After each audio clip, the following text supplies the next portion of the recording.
What's going on, guys? Today we have a very special guest. He's been on the channel before doing a deck profile, and he has also commentated DCSs with me, and it's none other than I will let him introduce himself here and let you guys know what he did. So if you want to give a little intro. Hey guys, it's awesome to be here. Thanks, John, very much for inviting me. It's a great honor. And I basically participated in the YCS Utrecht 2022, and I got to day two with pure MEKK-KNIGHTs. I guess that happened. um, it's my favorite deck ever. I like how versatile it is. I love how unexpected it can be, and it just powered through me to a 6-2-1 finish, basically 6-3-1 if we count the day two, which was quite unfortunate. But I just the fact that I was there was just amazing. Best rogue deck? Best rogue deck by far. Oh, Favorite one. Like it used to be Cyber Dragons, and I respect that choice, but just I can't let this one go. I can't let this one go, John. It's just that's amazing. I love it. that's fair. For those waiting, I will have my Cyber Dragon from the regional I attended. We went 5-3 up this week as well, but that's for another time. What were your matchups like, if you Well, remember? basic. Well, it was they were interesting to say the least because round one I got a bye, which is at the one hand like nice because I got to like basically relax a little bit. But round two I went up immediately against Joshua Schmidt, who actually got to win the YCS. So that was pretty. Yeah, that was a cool warm up, let's say. Yeah, they tease you with a He buy and then played. give you the winner right afterwards. Yeah, they just wanted to train me up. That's just how it is. I respect that. Yeah, he was playing, as you probably might know, Runic Sprite. In my opinion, the best deck of the format by far. Uh, I hope I put up a good fight because we ended up going 1-2. So I did get to snatch a game out of him from like with a tactic that I will show you basically if we talk about it more. It was unexpected, but it was a great match. I just had a great time with that. Round three, I went up against like Sun Avalon. Just I opened the Imperm. I shotgunned immediately on the Link 1, hoping he didn't have a follow-up. He did not. I took the game 1. Game 2, Nibiru basically clears up everything, and that's just how it is against Sun Avalon, I'm afraid. Um, Round 4 after that, I went up against Tier Elements. 2-0, if I remember correctly. Game 1, I basically did not open great, but I just had the Dark Ruler, and he made a crazy, like, Baron de Flor like board. It was weird, but like with Dragostapelia, just like Dark Blue just cleared everything up, and I was able to play. And like Zeus is just insane. People don't play Zeus anymore, and I understand why because like it triggers like basically all your elements. But Right, yeah. against like You clear yeah, their it's board just just so they can rebuild it. it's so good, John. Like it, I don't understand why people don't play it. You have to. You absolutely have. Do not cut this card. Um, After that, we had also against tier elements, specifically danger tier elements. Droll just locks things up. Like if you wait for them to commit like maybe one card, like maybe a danger, just for you to have like a column to play with, you draw them immediately, and sometimes that's just it. They just pass turn. After that, we have round five. I guess round five I was like against Tri Brigade Sprite. I just had everything both games. He didn't even wait for me to finish my combo. He was just like, "You've got this." And then we have one of the most interesting games, I'd say, was well, the deck is not interesting, but it was Tier Elements, and that went into time. And basically, in the last few minutes, I think I just normal summoned Sangan because I knew he was gonna make me go first to basically damage. Search the Dogwood, which he did not expect and had to read a couple of times to make sure that he got it right. And I activated on his turn. He did summon a couple of monsters, but he just tried to go over my Morningstar, which does not does not go the way you think it is. It's a defensive card, and basically that's how I won in time with this completely fair card that just gives you life points. Um, then we had an Evil Twin Runic matchup, in and in that one, No game one, sprite in he that one? opened. Oh yes, oh Oh. yes, of course, right. Yeah, Smashers is just too good. I understand why people will splash it into everything. It's just insane. Game one, he opened everything, and the thing about this deck is that if you don't see specifically board breakers and only engine, there's very little you can do. Like you need something to basically break it up. I saw nothing. He asked my prosperity. It was over. Um, but against Runic, specifically Evil Twin, its Droll is an amazing card, and it carried me the second game as well. Third game, I searched it twice with Sangan. He was just not believing they actually played the card. But again, Sangan searched you Diddy Crow, Droll, Dogwood, everything. I liked it a lot, but that was a draw because of time again. See, you're Your answering my elements. questions before I can even get to them. I'm sorry. I have to like take a step back. No, that's Let's let you okay. do your thing. I'm sorry. Yeah. After that was tier elements. She destroyed me, man. Like it wasn't even close. Like she knew MEKK-KNIGHTs perfectly. Like she knew every single card. She knew every combo. She knew what was gonna search. She knew all the traps. Like she even knew whispers, which is like a card that even Joshua Schmidt had to read like a couple times to perfectly get. I had no chance against her. Good on her. If she's listening, like you go. Like that was crazy. Yeah, And knowing, last game it was yeah.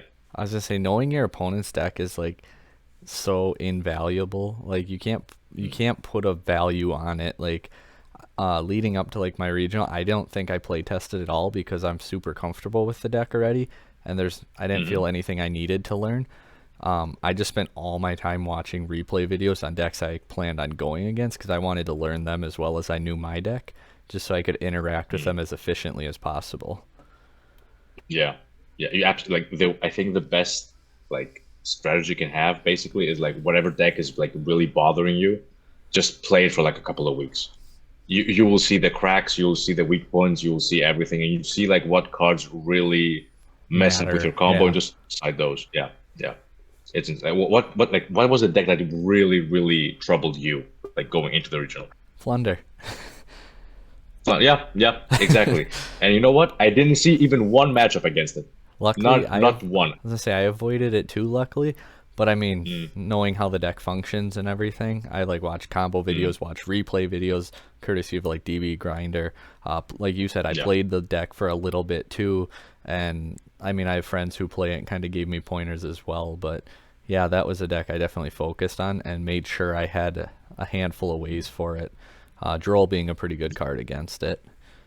Yeah, exactly. Like Flunder was, I think, beside specifically danger tier element, Flunder was the only other matchup that was just like making me want to main draw because even against like sprite variants, it's just insane. But I decided against it for the simple reason that it's so bad when you draw it. It's so bad if it's the turn card, and like Mech Knights need almost every single card in their hand to be played as well as possible. That if you just draw the draw, and it's so heartbreaking, man.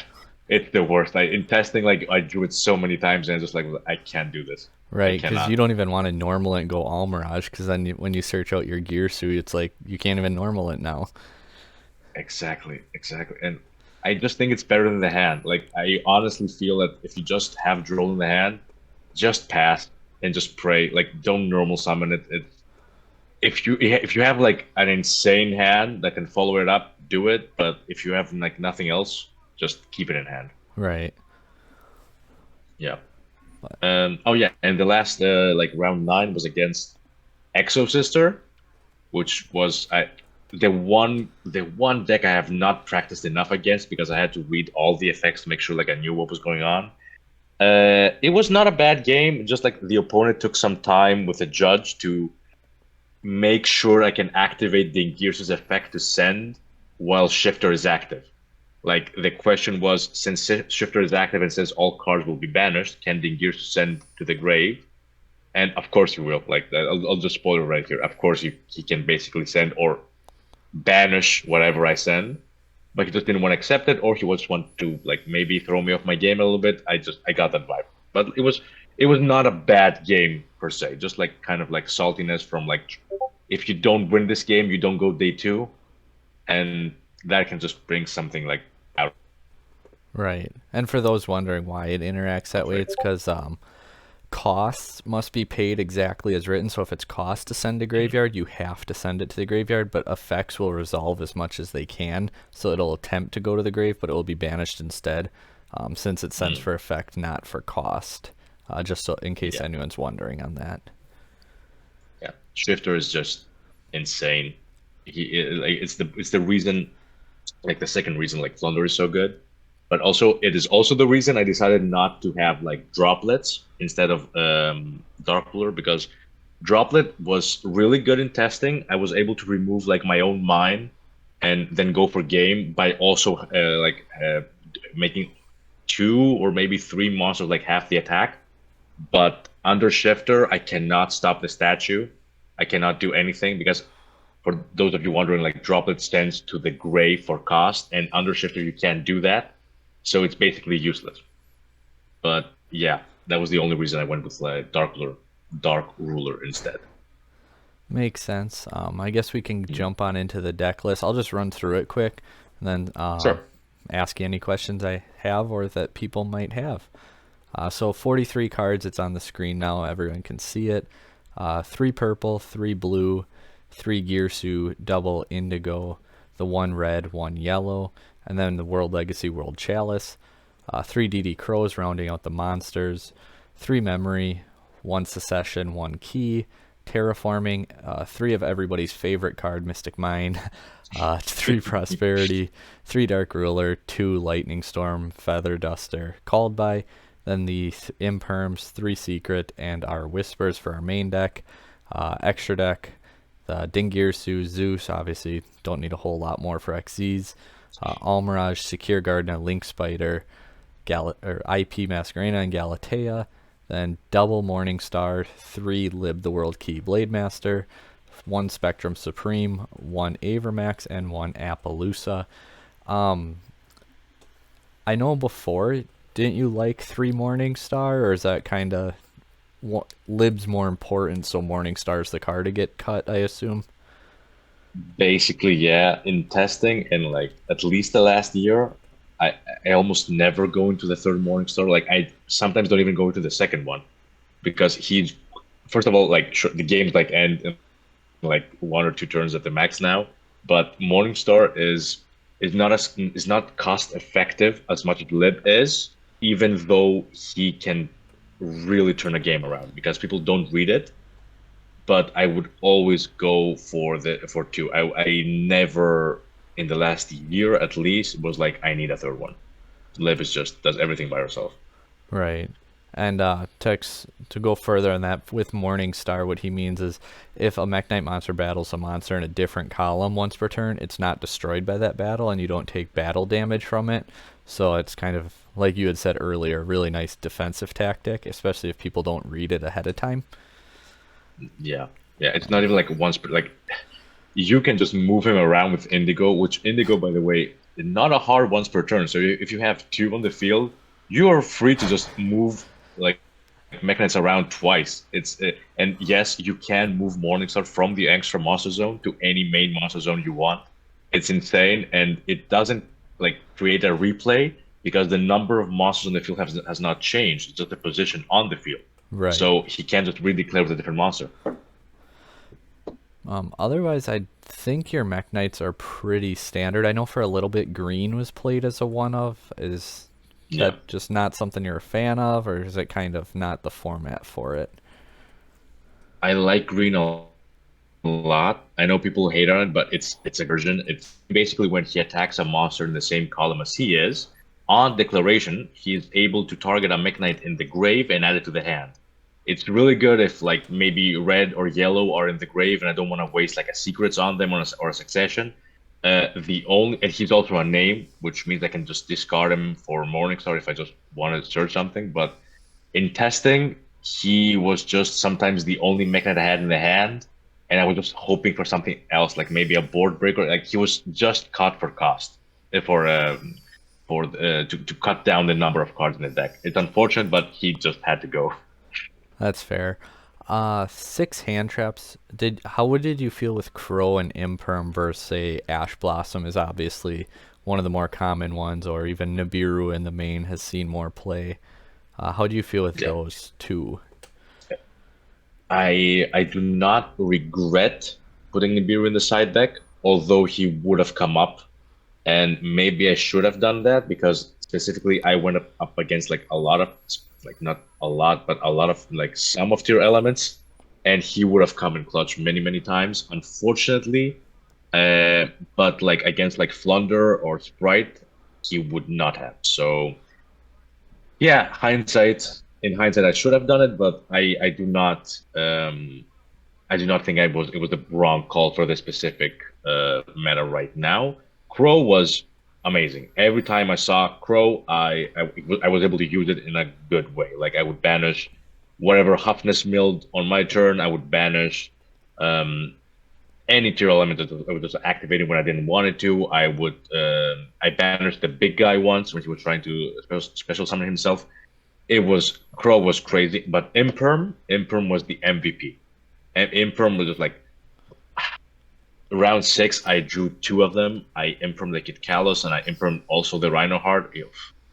He did not like that Right. one bit. Yeah. And I mean, people hate the card, but I mean, Mystic Mind puts in work. I assume it was Yeah. decent for you. Mystic Mine is the best card in my deck right now. Besides the actual MEKK-KNIGHTs, Mystic Mine is the best board breaker right now. Whenever I saw it, if it stick around for more than one turn, I won the match. Not the game, the match. It was crazy. It was But just I a only, sign. unfortunately, yeah, I know. And I know people hate it, and I understand. I also don't like it. But I think it's fair at 1. That's my hot take on the topic. I think it's fair at 1. But at 3, the fact that I can just set another one on top of it, turn it off, go into the battle phase, or kill him, or maybe he just tries to lock me out by using my own Mystic Mine against me, it's just insane. And yeah, I drew it twice, I think. No, 3 times. The first 2, I won immediately.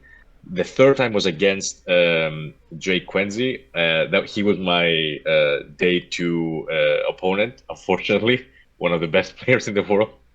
And I just had it with Whisper set and memory while he had a Huffness on board, so I felt pretty good about myself.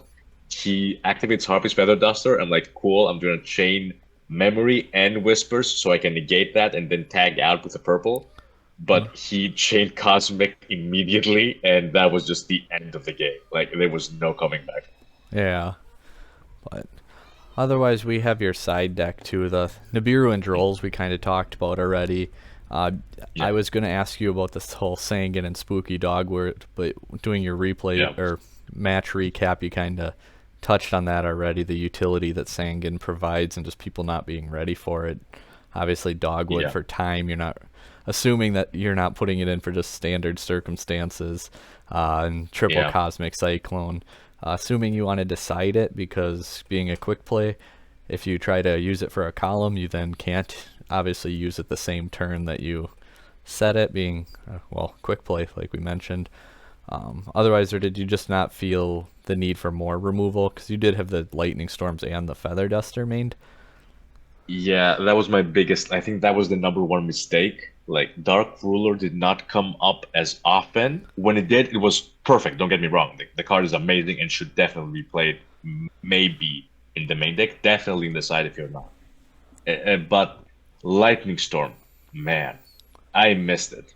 I should have played it at 3 for sure. Like, it should have been like 2 Dark Ruler, 3 Lightning Storm, because there were times where I had like 3 or 4 back rows set in front of me. I was like, oh, if only I had it in the hand right now.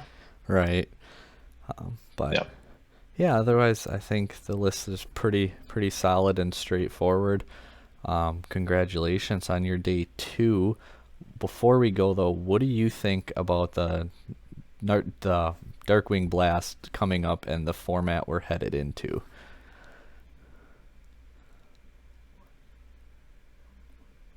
Just pain. Just inescapable pain, because basically the top tier decks right now, mostly the top tier decks right now, are going to get a huge boost, and almost more or less everything else is going to just be left behind. It's just the new tier element card. If you guys haven't read, I'm not gonna spoil it for you. Maybe John wants to talk about it a bit more. It provides everything tier elements needs right now, and Sprite also gets a boost. It has an insane power boost for everything that I don't like about the format right now. Right. And like the Bystials obviously can kind of counter those decks to a degree, but they also play them. And I mean, you're playing a light based deck, invoked, like they can quick effect to banish Alley out of the Alistair out of the grave before you can use it. Me, the Cyber Dragon player, I really need my lights in the graveyard to play. Drytron are a bunch of light monsters in the graveyard that are important. Like, it's just there's so many like tier 2 and strong rogue decks that are going to get hit hard by the Bystials, and the difference is I think tier laments and sprites are good enough to where they actually push through better than these lesser decks that are going to get hurt more, so it's going to create a bigger divide between the good decks and the Yeah. not good decks. Yeah, absolutely. And the thing is, there is such synergy between the two. Like, if you want to play like sprite tier elements, you definitely can. It's definitely up there. And I do believe that even after Darkwing Blast, Runic Sprite will be the best deck of the format. That's just my personal opinion. But the thing is, tier elements has such a high ceiling right now, and it will only get worse with Darkwing Blast. But a very capable, skilled Runic Sprite player can just take that deck and just run with it. I was there like firsthand when Joshua played the deck. He played it expertly, and it can be very, very, very difficult to play through. Yeah, so I don't know. Yeah. I was gonna say get your Chaos Hunters now, because Oh yeah. turn Oh off yeah. all the opponent's Bystials and also their runic cards. They can still use it to special summon the fusion guy, but they cannot use the other effect to them because the banishing is part of the effect, which they're not legally allowed to resolve under Chaos Hunter. Yeah. Yeah. Like I honestly, the entire day yesterday, like on the way back, I was just thinking, what am I gonna do for the new format? Because like against Runic Sprite, I have a couple of things I can try to do. Like Cosmics are always nice, Lightning Storms as well, but it just keep on going and going. And I think this is something I want to test out a little bit. I'm trying like going second, of course, special summon like any MEKK-KNIGHT at all, and just like normal summon by triggering it like spell cancel. Just like side three of them, and then just do it like that. And I think they don't have an outwit or something but I need to test that a lot. Like that's the new idea that came up in my mind. I'm gonna go for it and see where it leads, because Dogwood cannot stay in the side. It's cool. It's cool to win a game off of time like this disgusting way, but it's not a great card right Right. now, unfortunately. Well, Yeah. well, thanks again for coming around, and thanks for everyone for watching. That's all I have. If you want to say bye, and then make sure you guys hit the subscribe button, like, comment, all that good stuff as well. I don't think I did my regular rambling yet, so there it is.